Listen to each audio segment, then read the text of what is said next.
It lived instead as a thin wire of cold through his speech, an economy of touches and a harvest of precise demands. His voice, when he used it, was a measuring instrument. His eyes scanned rooms like inventory. When the monkey broke loose from its gilded leash and bounded toward the piano, roaring at the keys like an animal pressing its thumb into the past, the whole house held its breath. The monkey's small scream was a raw note that set the staff on edge. Christina reached for a towel with theatrical severity. Roberto moved to intercept it with an apologetic smile that confessed he had no plan large enough to contain a creature with claws. Dandara stepped forward instead of stepping back. There are moments when a thing inside you, not courage, not bravado, but a simple human recognition, announces itself with the force of a remembered dance. She had lived with animals before. A neighbor's mutt that would wedge itself under her table during rain. A neighbor's parrot that recited fragments of news. She remembered the way a breath could shape a trembling creature into a patient thing. She had learned, too, to move without commanding, to soothe without pity. She crouched, palms open and slow, and hummed a cadence that had nothing to do with the household's music. The monkey's body, which had been a jagged instrument of motion, softened. It sniffed at her wrist, then the hem of her sleeve, and then curled its tiny fingers into the braid at the nape of her neck. Enrique watched this small truce with a suspicion that felt like attention. No one in his world touched what they did not own. "You can't let it on the piano," he said, the words precise as a ledger. "It won't be for long," she answered without looking at him. She lifted the tiny creature as if it were a child comforted in the middle of a storm. There was no struggle. There was, instead, the simple exchange of a heartbeat. She felt for a single second the monkey's pulse, then returned it to its owner with the casualness of someone who owed nothing and gave everything anyway. Enrique found the movement offensive and, for the first time, curious. He had never liked to be surprised. The staff exchanged glances that were equal parts relief and irritation. Christina's hand quivered like a harp string. "We can't have animals on the keys," she said, as if repetition could settle the world. Dandara folded her hands at her knees and kept the hint of a smile in reserve. "I'll keep it away," she promised. She did not say for whom. She could not afford to promise for herself. Days at the Palladini house set themselves into a timetable of small violences. Enrique's lists arrived on crisp paper, each line an order that rubbed the skin off the day. Polish the silver until it stopped resentment.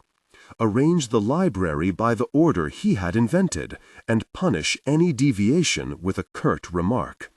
Iron his shirts until the French cuffs could stand attention. He liked the house to be like a stage, where everything was in its place, and no one who served it looked like they owned the gravity to move it. Dandara learned to make her own dignity. She learned the exact pressure with which to clean a marble step so that the dust left behind would tell no stories. She learned to fold linen in a way that made Enrique's terrace shirts look as if they had never been touched by sweat. At night, after the staff left the rooms to their mirrors, she would practice in a corner with a small radio and the same samba that never quite left her mother's radio at home. She would practice steps that were not for the Palladini house, not for tests or lists, but for the soft, honest work of moving her own body through sound. Enrique's bitterness did not begin as cruelty. It unspooled like a wound without a stitch. His body had stopped listening to him, His friends, to whom he had once been a compass, had evaporated, leaving photographs that smiled at summers, and a piano that did not play for him unless someone else obliged its will. He had once moved with the reckless abandon of someone who believed the future would hand him things. The accident took that faith and left exactness in its place, a religion of perfection where compassion was taxed as a weakness. When a guest asked him once if he ever regretted the years he had lost, he answered with a counting finger, as if listing what remained: the house, the piano, his mother's hands. This contained truth and also refraction. Within Enrique, there was a man who had decided that control could be manufactured as armor. Dona Gloria knew how to navigate such armor. She had been in that house more seasons than either Enrique or his mother could remember. She spoke softly and kept secrets like prayers folded into a pocket. She watched Dandara with a tenderness that had nothing to do with patronage and everything to do with kinship. "Don't fold yourself into their expectations," she told Dandara one evening as they shelved a stack of books that Enrique had rearranged for reasons only he understood. "That's expensive advice," Dandara replied, feeling the price of such words acutely. "It's free," Gloria said, "but keep it." There were small stakes before there were large ones. A spilled glass during a dinner where Enrique measured the fault with a glare. A floral arrangement undone by a gust and corrected so the servants would know there was no room for error. Each misstep gathered like rain. Dandara moved through it without dramatizing, with a practical humility that refused pity. When Cristina, who had been in the house for nearly a decade and expected seniority to translate into power, sneered at Dandara's smile, Dandara answered with work. Cristina answered with whispers. Outside these microdramas, the Palladini name existed in the city as a promise of stability and the safe consumption of the world. Dona Elena, Enrique's mother, belonged to that promise, but wore a softness that made the family seem less like an argument. She moved through rooms like a conciliatory wind. Once, when Enrique refused to attend a charity for a new institute he had only ever donated to in checks, Elena dismissed his absence with the quiet of someone who could afford to wait for a heart's better weather. She had arranged a benefit at the mansion in 2 months' time, a gala to raise funds for an arts program she believed would find purchase in children who otherwise would have none.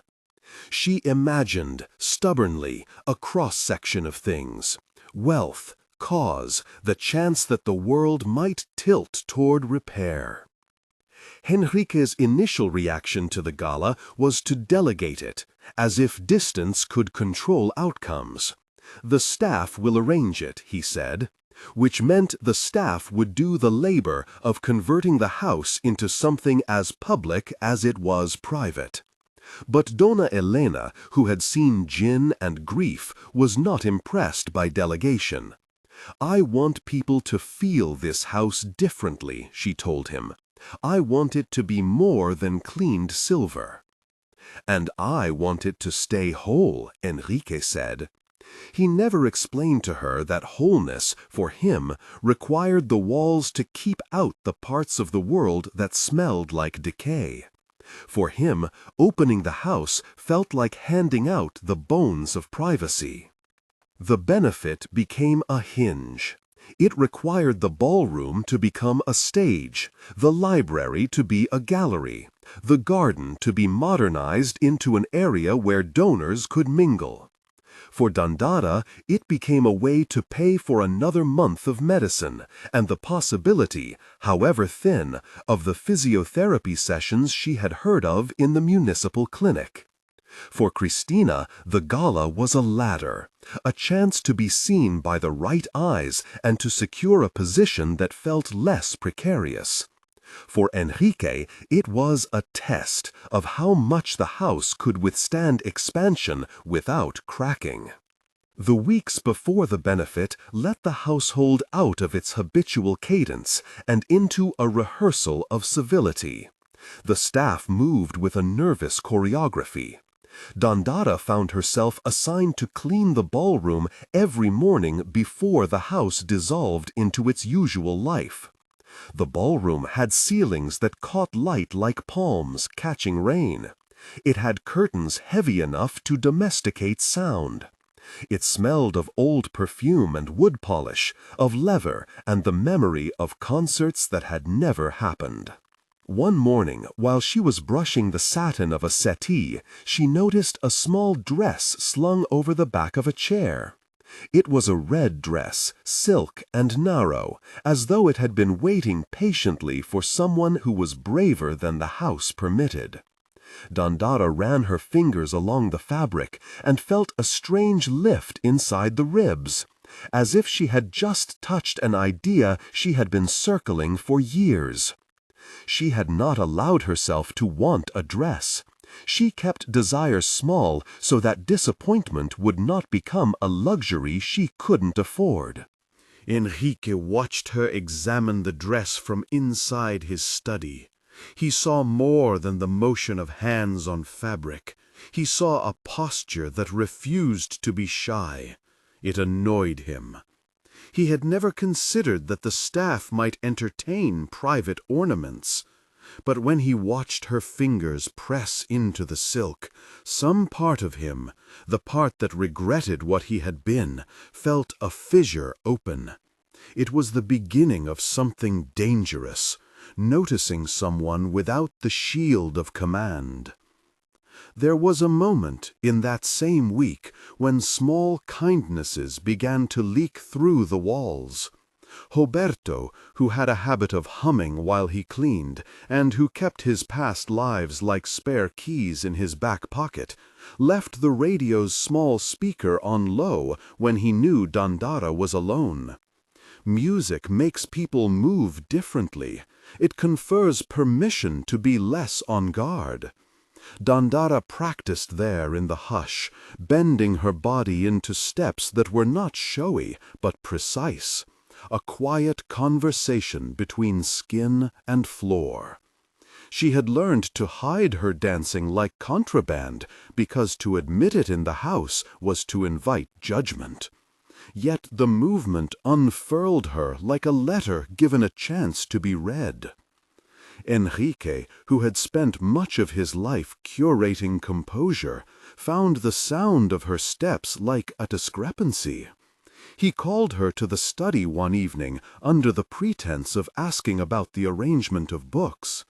The books had been a private religion for him, leather spines, titles he had chosen to reflect an identity he had not earned since the accident. He liked things put back in the order of his making. Dandara came because you went when the master called. She came because it was a job. She arrived and folded her hands and offered the small, efficient smile of someone trained to be useful. He watched her standing between volumes that smelled of dust and lemon oil, and found himself asking a question he had not known he needed to ask. "Do you dance?" She hesitated, as if the answer might be more expensive than a salary. "Yes," she said, "I dance." "And you do it here?" He gestured roughly at the room. "No." She said this with the same steadiness she had when she had told her mother she would take another night shift. Her life was divided among necessary duties. Dancing had been hoarded into nights. "At home," she added, as if the word could anchor the truth.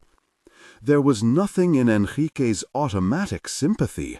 He had not been granted the patience for it. Instead, he made a sharp observation about how one must dedicate oneself properly to an art.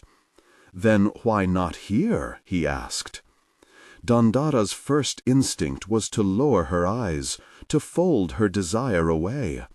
But the idea of the room, the ballroom, as a place where movement might be authorized to exist, made a small heat rise in her chest. "I don't know if I could," she said. "I don't know if they'd let me." Enrique did not answer.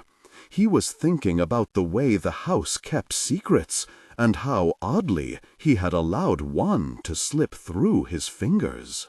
But that animal's tiny hand in his sleeve opened a fissure. He found himself looking at Dandara not as someone who served, but as someone who could return an untended humanity. He did not know what to do with the sensation. He did not offer an apology. He offered, instead, a bowl of fruit at the rehearsal's end and a remark that was almost a question. "You have a way," he said. It sounded like a concession and a curiosity at once. Dandara accepted it as one would accept a loan until it could be repaid. She kept her footing. She kept her smile modest. She kept the memory of the monkey's small fist in her palm like a talisman. Outside, the city threaded its demands through her life like seams. Her mother's cough grew braver in the night. Bills arrived with the precision of predatory birds. Dandara juggled, as she always had, the immediate and the possible. The rehearsals became a pocket where she was permitted a sliver of air. She learned combinations that shaped her knees into phrases. She found, in the practice of shapes and steps, a language to answer the insults of a house that measured worth in silver. And then, in the slow accumulation of small moments, something dangerous happened. She began to hope. Hope was not a loud thing for her. It was a small, fortified decision to continue. It made her move differently at work. It made her stand straighter when Christina offered a cutting remark. It made her buy, with careful hands, a small bar of perfume and hide it at the bottom of her cleaning cart like contraband. Enrique noticed the way she carried herself and, to his own alarm, enjoyed the sight. He started asking questions that had nothing to do with orders. Where did she learn to dance? Who taught her to keep her back so straight? They were small intrusions, but they were cracks widening a wall. One afternoon, when Dona Helena visited and spoke about the gala with a zeal that had nothing to do with the house's neatness, she paused in the doorway of the ballroom and watched as Dandara adjusted a tablecloth with such care it looked like an act of prayer. Helena's eyes softened. She had been watching Dandara with the private hunger of someone who suspected hidden talent. "Would you consider performing?" Helena asked later, not to Dandara at first, but to Enrique across a table of tea. The question seemed to hang, ridiculous as a bird. Enrique looked at the palms of his hands as if they might supply a reason to refuse. He found none that sounded good. He felt, instead, the hollow absence of people applauding him for being alive. He shrugged, which was his usual diplomacy. "We're offering money, not a stage," he said. Helena leaned forward with that mother's patience that moves mountains through repetition. "Some people cannot risk the auditions in public. But in our house," she gestured with a small, dangerous kindness, "we can afford to hold the risk." Dandara felt something in her throat. The air compressed and then expanded with a small, reckless hope. Donna Gloria squeezed her hand so hard her knuckles hurt, and then let go, a warning as much as an encouragement. The staff began, slowly, to treat Dandara differently. Christina tightened and smiled like a drawn bow.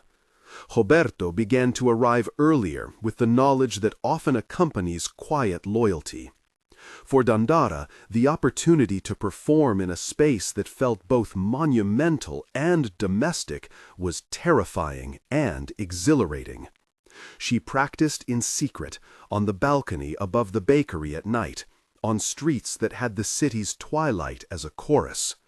She learned to shape her steps so that they would speak without music if need be, because she knew the world was adroit at taking music away.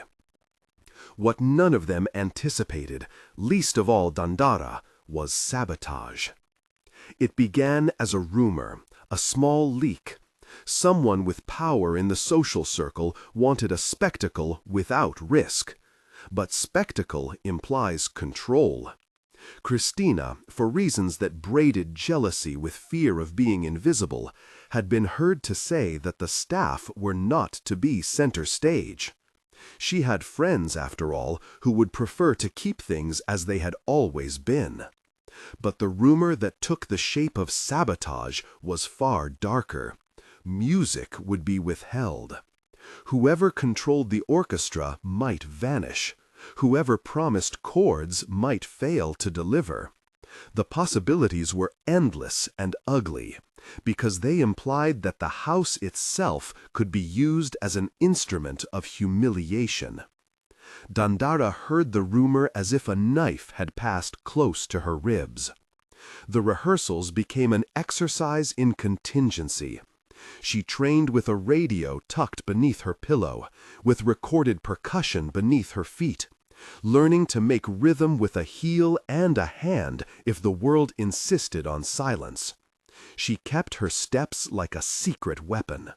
She did not tell her mother. How could she explain the risk when the risk might cost the cough medicine?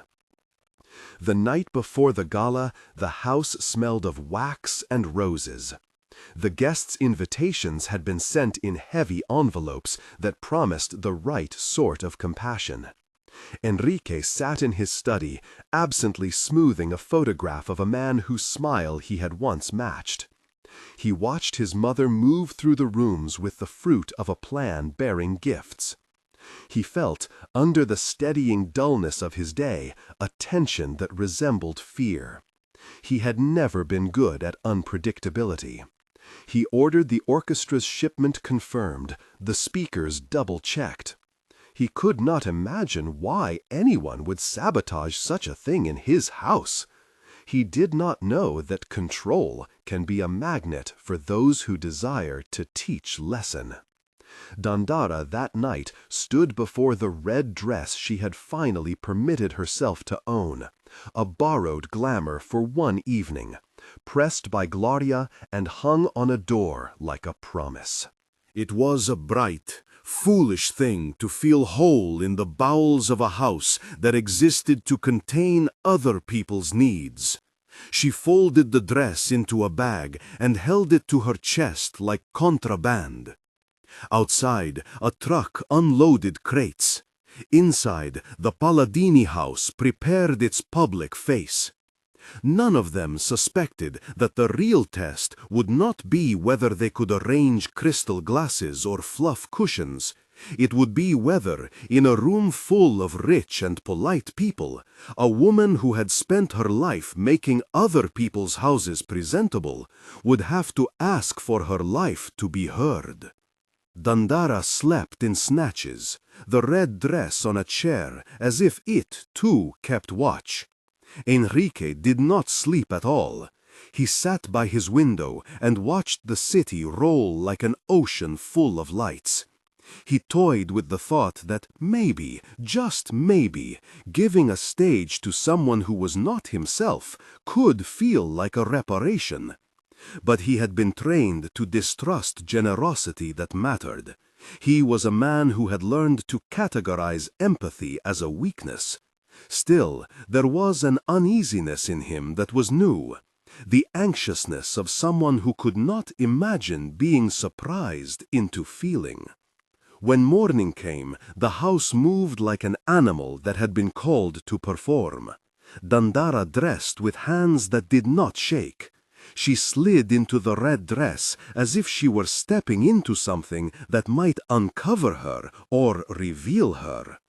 Donna Gloria pinned a small piece of fabric at her shoulder like a talisman, and Roberto offered a grin that meant he was on her side. They did not know yet that the music would be missing.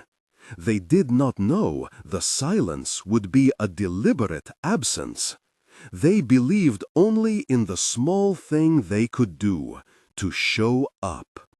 The doors opened onto the ballroom like an intake of breath. Chandeliers shone with the intention of 1,000 faces. People arrived in numbers that made the house seem to breathe out. Dandara stood at the edge of the light with her heart like a small drum under a velvet glove. Enrique sat at the front row, his wheelchair arranged as if he were a king, and his face as if he were about to be judged. He had thought he could control the event by being present, by placing his initials on the guest list like a seal. He had not imagined that a night could unspool into something that would ask more of him than to sanction it. When the place went silent to the point where conversation was a guilt, the orchestra's absence became audible like a missing beat. A murmur slithered through the room. Enrique's lips thinned. He felt, like everyone else, the small embarrassment of a failed promise. The staff whispered in corners and checked lists. Christina's eyes gleamed with schadenfreude masked as concern. Donna Helena leaned forward as if prayer might manufacture notes. Dandara stepped into that silence with feet that had practiced in kitchens and alleys. She could have fled, of course. The safest path would have been to disappear back into labor. For Dandara, the moment was a crucible of shame and triumph. She had been seen and had not broken. For Enrique, it was the first time in a long time that his body's limits had been met by someone else's invitation rather than his own command. No one in the room had planned for the way the night would twist. No memo had foretold the quiet healing that followed. But as the applause subsided and the chandelier lights softened, something practical shifted. The staff no longer looked like invisible cogs, and Enrique no longer felt the urge to hide his human fissures behind demands. The red dress, which had seemed like a costume for a fantasy he could not access, fit like a declaration. They did not yet know what would come next. There would be repercussions, murmurs among the elite, a thin line of gossip that would try to pin their curiosity to scandal. There would be people who would call the moment a publicity stunt or a concession. But in the rawness of the room, Dandara had willed herself into a future where she might ask for the things she needed. Enrique had, for the first time in a long while, moved toward repair rather than defense. When the night folded around them and the guests made their exits, some with the privilege of an experience and others with the quiet of the altered, Dandara walked back through the rooms she had polished into order. The dress, now filled with resilience, felt less like borrowed armor and more like a skin she might one day wear without artifice. Her mother's cough remained, bills were not erased, but the world had shifted enough that a new possibility of study, of a scholarship, of honest work in the arts hung like fruit within reach. Enrique, alone in his study, opened a drawer and pulled out a checkbook. He had not written a check without weighing it in his mouth in years. But the night had done something to the scale that had governed him. It knocked off an old weight, and he found himself writing numbers like offerings and not like absolutes. He thought for the first time about an institute he might fund that would not be image but substance, one where people like Dandara could learn not as spectacle but as right. The idea felt both frightening and necessary. Outside, the city continued with its appetite.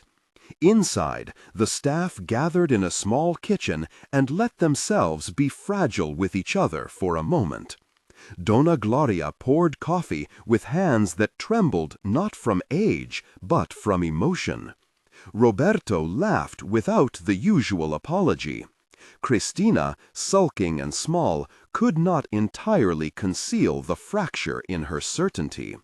When Dandara returned to the narrow bed that smelled of yeast and medicine, she folded her dress and placed it near her mother's pillow, as if the garment was now an heirloom rather than a thing borrowed by chance. She sat beside her mother and touched the cheek that had once smoothed her hair when she was a child. "We'll see what happens," she whispered, not entirely convincing herself, but not lying either. Enrique, that night, sent a message to an old physiotherapist he had once scorned, and then, to his own surprise, he placed a tentative call to the foundation he thought of as a ledger. His fingers hovered over the phone like someone stepping onto a bridge. He listened, in the quiet of his room, to the echo of applause that followed Dandara like a wake. This was the beginning of a different kind of work for both of them. For Dandara, it was the continuation of a life of choices anchored in necessity, but inflected now by daring. For Enrique, it was the slow, often humiliating labor of acknowledging that control could be exchanged for a truer kind of stewardship. They did not, of course, move toward healing in a single surge. There would be setbacks, an injury in rehearsal that would test Dandara's resolve, a public whisper that would try to turn her success into a spectacle, sessions of physiotherapy that would demand honest labor from Enrique rather than mere donations. There would be a foundation to be built that required not only capital, but also the patience to fail forward. That was how change worked in a city that prized speed. The real victories were small, repeated, and earned. But that night had been a seam. The monkey, back asleep in its gilded room, curled like a small question around a pillow. The piano held its memory of hands both cruel and kind. And when Dandara lay down with the radio's soft crackle filling the small apartment above the bakery, she allowed herself, for the first time in a long time, a plan that was not urgent but hopeful. She would ask for a scholarship. She would call the clinic. She would dance for herself and, when possible, for others. Enrique, looking at the photograph of the smiling man he had been, understood that redemption was not a spectacle to be staged, but a repertoire to be learned. He would show up at the physiotherapist. He would make public the institute he had only ever endowed in private. He would, in small, practical ways, become someone who created opportunities and not only judged them. The nights that followed were fuller of practical work than drama. There were meetings with program administrators, an argument with a donor who wanted the gala to be strictly the sort of thing that never changed anyone, and a heated conversation between Enrique and his mother about whether the house was ready to be a place where such risks were allowed. Donna Gloria mediated with the experience of someone who had lived long enough to know that people could be recast. Cristina, scalded by jealousy, pushed back in ways that called for honest confrontation. Dandara continued to practice, sometimes in the ballroom, sometimes in the tiny kitchen where the tiles kept her steps honest. She learned to speak in professional language when asked about scholarships. She learned how to ask for letters of recommendation without shame. She was cautious and brave in the same breath. And every so often, when the world around them threatened to return to the way it had been, Enrique watched Dandara move and felt the stirrings of responsibility that were not merely his to command. He found himself asking more questions that were not about lists. What do people need to learn? How do we fund classes that are not for show, but for keeping? Who will run such programs with dignity and not patronage? The answers did not arrive neatly. They arrived as envelopes with offers, letters that requested proof of impact, and conversations that required him to listen. Each small labor accumulated into something larger. The institute that began as an idea in a private study became a project with staff and curriculum and slowly the heft of obligation. Enrique put his name on it, not to be celebrated, but to be held accountable. For Dandara, the work was also about recovery. She took lessons in technique, but also in standing in front of a group and letting her voice be heard without the buffer of labor. She had a setback when she suffered a sprain in rehearsal, a sharp pain that sent her to the clinic and forced her to consider the fragility of progress. The therapist spoke to her in gentle, honest ways. Recovery, they said, would be incremental. There would be days worse than the night of the gala, and days better. She kept that knowledge like a thread. At the Institute's planning meetings, with Enrique present but not dominant, Dandara offered suggestions about curriculum, practical classes in expression, not only technique, mentorship for the young children who could not afford private lessons, pathways to employment that did not demand they become spectacles. Enrique listened. It was, for him, an education in humility. He found himself, often in private, writing checks that were less about appearance and more about necessity, and sitting in meetings where he was asked to explain not just what he would provide, but how the program would be sustained. People in the city began to notice small things. The Palladini house hosting classes that were not for the elite. The piano that was now sometimes played by small children. Enrique attending physiotherapy sessions and posting the results in a way that made his peers uncomfortable. The world, which had already decided on its impressions, had to update. Through all this, Dandara and Enrique kept their boundaries. There was warmth, but no surrender. There was a recognition that both of them had scars that were not meant to be erased overnight. The Institute opened its doors on a dreary morning, not as a fanfare, but as a small, persistent thing, with desks and a creaky floor, and a teacher who had volunteered from the neighborhood. Dandara stood at the entrance, watching the children file in, and felt a steadiness she had not possessed the month before. Enrique, sitting in the front row like someone who had been reborn into duty, clapped, not out of sentiment, but because he understood finally the work that underpins applause. There were setbacks to come, donors who wanted names on plaques rather than programs, a protest by people who thought the house should stay private, and, for Dandara, the difficult task of asking for more than what she had been taught to believe she deserved. But the house had been opened, seeds had been planted. Late one afternoon, after a meeting where curriculum had been argued and agreed upon in a way that made everyone tired and strangely triumphant, Dandara and Enrique found themselves in the library, alone except for the slow tick of a clock. She picked up a book, then another, and then one more. The act was ordinary, but in it was an echo of the first day she had polished his shelves. He watched her and, without thinking, said a simple thing. "Keep what is yours," he told her, and meant it in a way that felt like payment for all the previous demands. Dandara smiled, not because the words were miraculous, but because they were practical.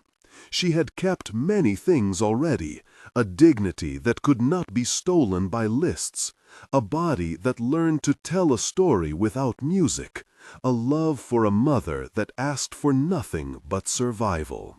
They both understood that the real work had only just begun. The Institute would need directors. Enrique would need to keep attending therapy and not to present his philanthropy as absolution. Dandara would need to continue to demand small things from the world without feeling the shame of asking. They would, in increments, build what could sustain the fragile hope their singular night had given them. Outside the house, the city swung on, indifferent and necessary. Inside, in the quiet libraries and bright classrooms, small hands learned to keep rhythm, and small voices learned to say their names loudly in rooms where they had once been hushed. The monkey, now tamer, sometimes sat on Enrique's lap as if it too had learned how to be domesticated by grace rather than command. The piano, which had once been an instrument of memory, became a tool for new songs. And yet there were other nights, months later, when old patterns resurfaced like weeds, when Enrique's temper flared under pressure, when Donna Gloria had to remind him gently of the power of listening, when Cristina sought opportunities to reclaim certainty in ways that bruised people. Change, they learnt, was not a single event, but the stamina to return to work when the novelty of goodwill wore thin. As the Institute settled, and the theater troupe that grew out of the first-year students scheduled a modest performance, Dandara rehearsed not to prove anyone wrong, but to earn the right to keep teaching others. Guia de estilo e instruções para a síntese de fala. Você é um narrador, palestrante, com voz potente, forte e autoritária. O tom deve ser firme e inabalável. A frase anterior era "And the money that would be due in a month." Agora é a conclusão. Aumente a emoção para o nível máximo, mantendo a potência e termine com uma pausa solene e impactante. She thought also of the children at the Institute, of hands that would learn to make music even if the world tried to steal it away. Enrique, in his study, closed the drawer on the checkbook he had used and opened a new folder labeled Institute Program. The word felt strange and at once inevitable. He would hire directors. He would attend therapy. He would answer for the things he had done and failed to do. He had been a man who never accepted employees without suspicion. He had been a man who, until a humble woman calmed his baby monkey in mere seconds, thought himself above the messy economics of human tenderness. The city, indifferent as ever, kept moving. The rest would be learned step by small step. But for now, that night had been enough to begin.